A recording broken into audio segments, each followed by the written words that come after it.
नरेंद्र मोदी को लेकर बयान देने के लिए राहुल गांधी की पहल पर कांग्रेस ने खास लोगों को अधिकृत किया है। राहुल गांधी ने 2 मीडिया कोऑर्डिनेटर्स बनाए हैं। मीडिया कोऑर्डिनेटर की इजाजत के बिना कोई नेता बयान नहीं देगा। यही नहीं, टीवी पर बहस के लिए भी इजाजत लेनी होगी। जो नेता ऐसा नहीं करेंगे उन पर कार्रवाई होगी। नरेंद्र मोदी पर बयान देने से पहले अब इजाजत लेनी होगी। 2 मीडिया कोऑर्डिनेटर्स बनाए गए हैं। टीवी पर बहस से पहले भी, आने से पहले भी इजाजत लेनी होगी। क्या बोलना है, क्या नहीं बोलना है, इस बारे में इजाजत लेनी होगी। मीडिया कोऑर्डिनेटर्स बनाए गए हैं। मोदी पर बोलने से पहले, खासकर नरेंद्र मोदी पर बोलने से पहले अब नेता पूछेंगे। जो 2 मीडिया कोऑर्डिनेटर्स बनाए गए हैं। आशीष कुमार सिंह इस वक्त हमारे साथ जुड़ चुके हैं। आशीष, क्या है ये मीडिया कमेटी और क्या कुछ कहा गया इस ऑर्डर में?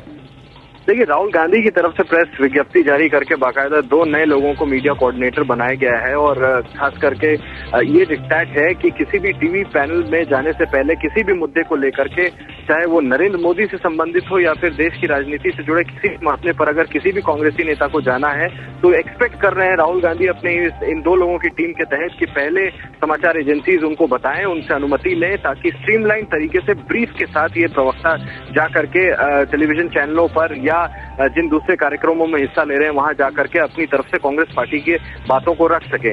ऐसा पहली बार किया जा रहा है। बाकायदा राहुल गांधी के नाम से, उपाध्यक्ष के नाम से पहली बार प्रेस विज्ञप्ति जारी की गई है। यानी अब से पहले तक जिस तरह से अमन, आप जानते हैं टेलीविजन में हम काम करते हैं, हम नेताओं को लाइन अप करके उनके साथ बातचीत करते हैं या स्टूडियो में डिस्कशन करते हैं। अब वो सीधे तौर पर नहीं, इन 2 मीडिया कोऑर्डिनेटर्स की तरफ से होगा। हालांकि यहाँ पर एक सकारात्मक चीज जरूर राहुल गांधी ने अपनी तरफ से ये भी सजेस्ट किया है। उन्होंने कहा यू कैन नॉट गो, यानी कि आप बहस से भाग नहीं सकते। कोई भी कांग्रेसी नेता, आपको ब्रीफ के साथ जाना ही होगा। यानी कि पहले किसी मुद्दे पर अगर कांग्रेस के प्रवक्ता बात नहीं करना चाहते थे या कहते थे मुझे छोड़ दीजिए, इस मामले पर मैं नहीं बोलना चाहता, वो अब कम से कम पार्टी का कोई नेता नहीं कर पाएगा। पार्टी की तरफ से कोशिश है स्ट्रीमलाइन करने की। निश्चित तौर पर थोड़ी सी डिफिकल्टी शुरू में आएंगी जरूर, लेकिन ये फैसला ले लिया गया है कि अब जो भी पैनल डिस्कशन होंगे कांग्रेस प्रवक्ताओं के साथ, वो इन्हीं 2 कोऑर्डिनेटर्स के थ्रू जाना होगा। और इनके साथ ये जब ब्रीफ करेंगे पार्टी के नेताओं को, चाहे वो सांसद हो, चाहे कितने भी वरिष्ठ हो, चाहे कितने भी जूनियर हो। आशीष, ये चीज समझना चाहेंगे कि सिर्फ नरेंद्र मोदी को लेकर ये गाइडलाइन है या फिर ओवरऑल सभी के लिए? किसी भी मुद्दे पर अब चर्चा पर अगर आना होगा तो फिर पहले इन 2 मीडिया कोऑर्डिनेटर्स के जरिए आना होगा। देखिए, मुझे लगता है कि ये जो डिसीजन लिया गया है, ये कहीं ना कहीं नरेंद्र मोदी का डर जरूर कांग्रेस पार्टी को सता रहा है। तभी इस तरह का फैसला अचानक चुनावों से पहले लिया गया है। लेकिन हाँ, ये बात सही है कि ना ही प्रेस विज्ञप्ति में ऐसी बात कही गई है और ना ही कांग्रेस पार्टी की तरफ से ऐसी बात की गई है। मैंने भी पार्टी के सूत्रों से इस बात को स्पष्ट तौर पर चेक कर लिया। उनका कहना है कि सिर्फ पर से नरेंद्र मोदी स्पेसिफिक ये फैसला नहीं लिया गया है।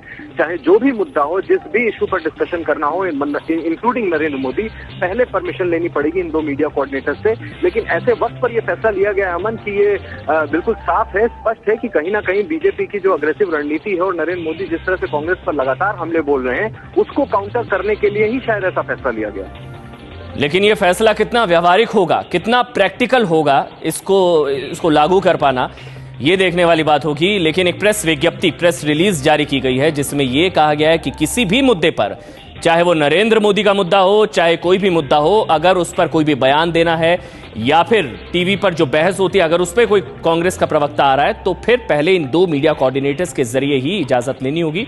फिर कांग्रेस की लाइन क्या है ये बताई जाएगी, उसके बाद ही वो बहस में हिस्सा लेंगे।